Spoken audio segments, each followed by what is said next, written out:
Salut les artistes, j'espère que vous allez bien. Pour cette vidéo, on a les fléchettes Cult de chez Target, 90% tungstène en 23 grammes.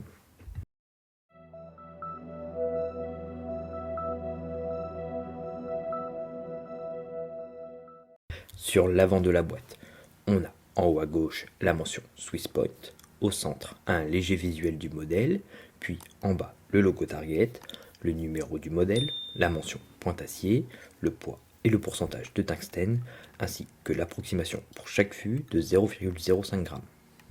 À l'arrière de la boîte, on retrouve la mention Swisspoint et le nom du modèle, un descriptif du contenu de la boîte. Au centre, les différents modèles proposés dans la gamme, avec les poids pour chaque modèle.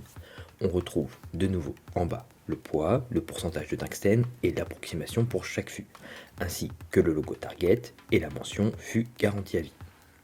Dans une coque en mousse, on retrouve les 3 fûts Cult, 3 tiges Evo Target noir et or taille intermédiaire, 3 ailettes standard Target Cult et l'outil Swisspoint pour changer les pointes. Le fût mesure 52 mm de long pour 7,2 mm de diamètre, avec des pointes de 26 mm de long. Pour ce modèle, on a un fût légèrement bombé en son centre, avec un nez conique et fin. On a 2 zones de grip identiques, composées de plusieurs hexagones en quinconce, une partie lisse avec le logo Target au milieu du fût et une autre tout à l'arrière.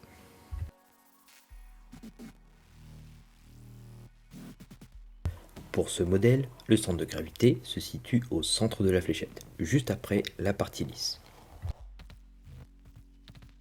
Un 8 sur 10 pour le grip. On a une bonne sensation au niveau de la prise en main. Avec les hexagones, cela offre une bonne surface d'accroche. Le fraisage du grip est très précis, repris d'une conception d'un ancien modèle Elysian et donne un grip vraiment bien travaillé sur ce modèle.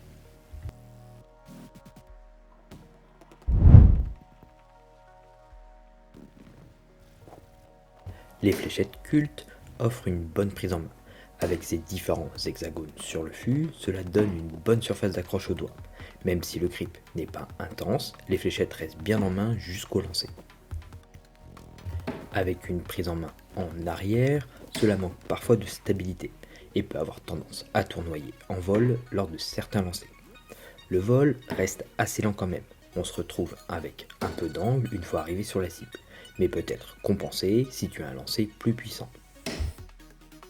Avec une prise en main en avant, on a la même sensation d'accroche. On peut obtenir un angle un peu plus plat une fois arrivé sur la cible, mais demande également un lancer plus puissant.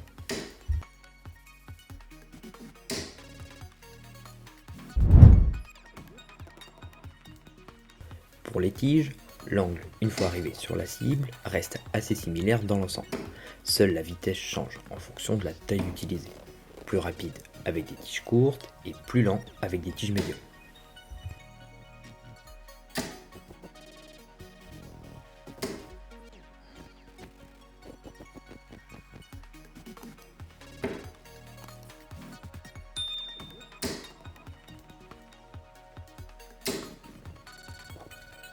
Avec les ailettes de faible portance, les fléchettes restent assez stables en vol. On a parfois beaucoup d'angle une fois arrivé sur la cible, notamment avec les ailettes slim.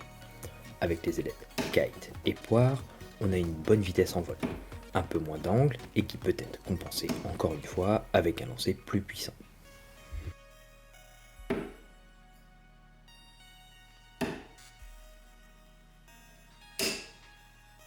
Avec les ailettes de grande portance, on a un vol plus stable mais lent.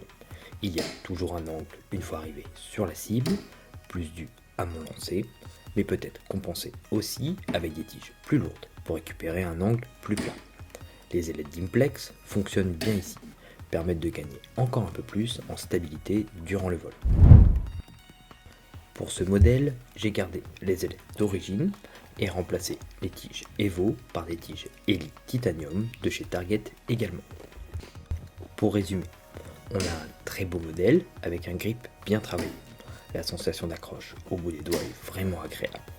Des fléchettes pas forcément optimales pour des joueurs ayant un lancer plutôt lent, car cela manque parfois de stabilité et on a pas mal d'angles une fois arrivé sur la cible. un modèle qui demande une certaine puissance lors des lancers pour que cela soit agréable à jouer, que ce soit avec une prise en main en avant ou en arrière du fût. Merci d'avoir regardé cette vidéo. Si le contenu te plaît, n'hésite pas à mettre un petit pouce ou un commentaire en bas de cette vidéo. Tu peux t'abonner à la chaîne pour me soutenir et pour ne pas louper les prochaines vidéos. A bientôt.